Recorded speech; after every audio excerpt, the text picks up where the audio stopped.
पशुपालक भाइयों नमस्कार। कैसे हो आप सभी। आज हम बात करेंगे खीस के बारे में, जो माँ का पहला दूध होता है कोलेस्ट्रम, उसके बारे में। इसमें काफी ज्यादा मात्रा में पोषक तत्व होते हैं और ये बीमारियों से बचाता है खीस, जो माँ का पहला दूध होता है। इसको कितना पिलाना चाहिए और कैसे पिलाना चाहिए, ये बहुत ज्यादा महत्वपूर्ण होता है। इसकी जानकारी बहुत सारे पशुपालकों को नहीं होती है। खीस माँ का पहला दूध होता है। इसके अंदर जो इम्यूनोग्लोबुलिन होती है, यानी एक तरह की एंटीबॉडी होती है, ये बछड़े को बीमार होने से बचाएगी। और इसका अवशोषण तभी होता है 24 घंटे के भीतर, जन्म के 24 घंटे के भीतर ही अवशोषित होती है।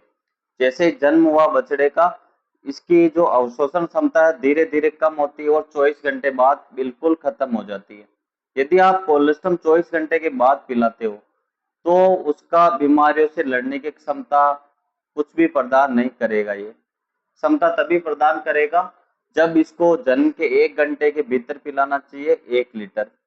जो दूसरी मात्रा है 1 लीटर, वो पहली जो खुराक दे दी 1 घंटे के भीतर, उसके 5 से 6 घंटे बाद पिलाना चाहिए 1 लीटर। और जो तीसरी खुराक है वो जन्म के 12 से 13 घंटे बाद इसको पिलाना चाहिए।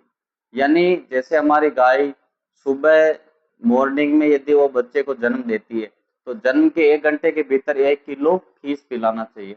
उसके बाद दोपहर में जैसे ही 12-1 बजे 1 लीटर कोलेस्ट्रम उसको पिलाना चाहिए। करीबन वो वजन कम ज्यादा हो तो थोड़ी मात्रा चेंज हो जाएगी। मैं ये मात्रा आपको 30 किलो वजन पे बता रहा हूँ, बछड़े के 30 किलो वजन पर। और तीसरी खुराक होती है वो जन्म के 12 से 14 घंटे के भीतर पिलानी चाहिए। यदि ये मात्रा आपने 1 घंटे के भीतर और 5-6 घंटे बाद और 12 से 14 घंटे बाद यदि पिला दी तो उसको मिनरल, प्रोटीन, विटामिन, जो कि इसमें दूध की तुलना में बहुत ज्यादा होते हैं, और इम्यूनोग्लोबुलिन होती है। जैसे ही बछड़ा माँ के शरीर से बाहर आता है, यदि उसको खीस नहीं पिलाया, इम्यूनोग्लोबुलिन या एंटीबॉडी उसके शरीर में खीस के द्वारा नहीं गई, तो बहुत सारी जो बीमारियां बाहर से आती है उस पर आक्रमण करती है और बछड़ा बीमार हो सकता है।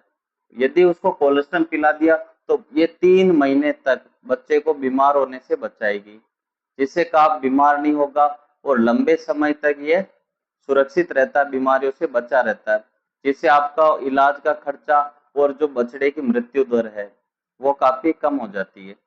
और ये पोषक तत्व होते हैं, मिनरल, प्रोटीन, ये शुरुआत की बढ़वार में काफी मदद करते हैं। तो खीस को सबसे पहले जन्म के 1 घंटे के अंदर पिलाने की कोशिश करनी चाहिए। यदि बच्चा खड़ा नहीं हो रहा है तो बोतल भी आती है, उसमें भरकर बच्चे को पिला सकते हैं हम। वो हम अगले वीडियो में समझेंगे ये तरीका कैसे होता है काम।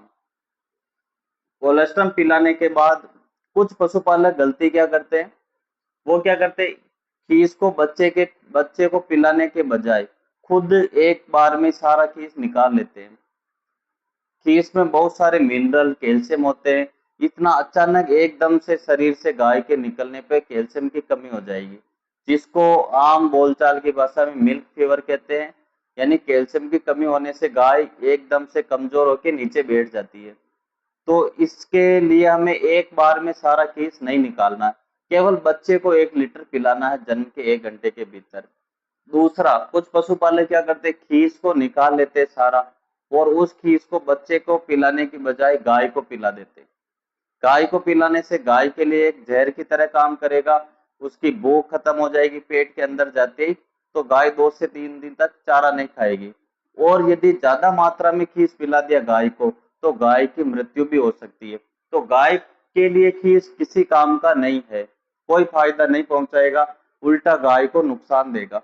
और ये बछड़े के लिए अमृत का काम करता है। यदि इसको सही टाइम पे पिला दिया तो एक अमृत की तरह होता है, जो बीमारियों से भी बचाएगा और उसकी जो बढ़वार है वो बहुत जल्दी बड़ा हो जाएगा। और जो उसका जो मार्केट है या उसकी जो मतलब गैबिन होने की जो एज है वो कम हो जाएगी। कोलेस्ट्रम पिला दिया और आपका यदि उचित रख रखाव कर रहे हो तो अच्छा बछड़े होती है 10 महीने से लेके 12 महीने में आपके हीट में आ जाएगी। तो कोलेस्ट्रम का बहुत ज्यादा फायदा है।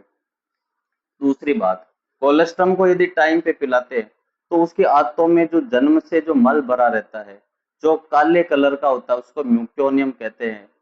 जो वैज्ञानिक लोग, डॉक्टर लोग उसको म्यूकोनियम कहते हैं। उसका निकलना बहुत जरूरी होता है। तो खीस पिलाएंगे तो वो म्यूकोनियम जल्दी निकल जाएगा, आंतों की सफाई कर देगा, जिससे आंतों के संबंधी बीमारियां है, जैसे खूनी दस्त लगना, जो सफेद तरह की दस्त लगती है, काफ स्कोर कहते हैं उसको, सफेद कलर की जो दस्त है उसकी लगने की भी संभावना कम हो जाएगी। कोलेस्ट्रम को जन्म के तुरंत बाद पिलाना चाहिए।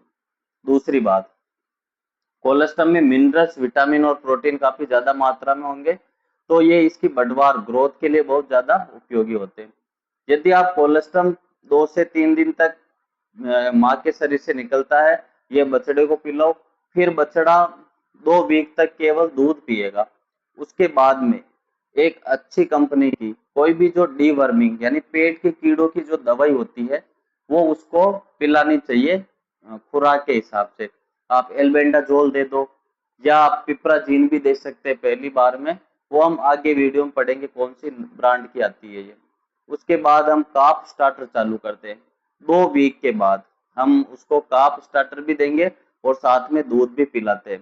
काफ स्टार्टर में बहुत ज्यादा मात्रा में प्रोटीन होते हैं, कार्बोहाइड्रेट होते हैं, जिसकी उसकी उसकी शुरुआत की बढ़वार अच्छी हो सके।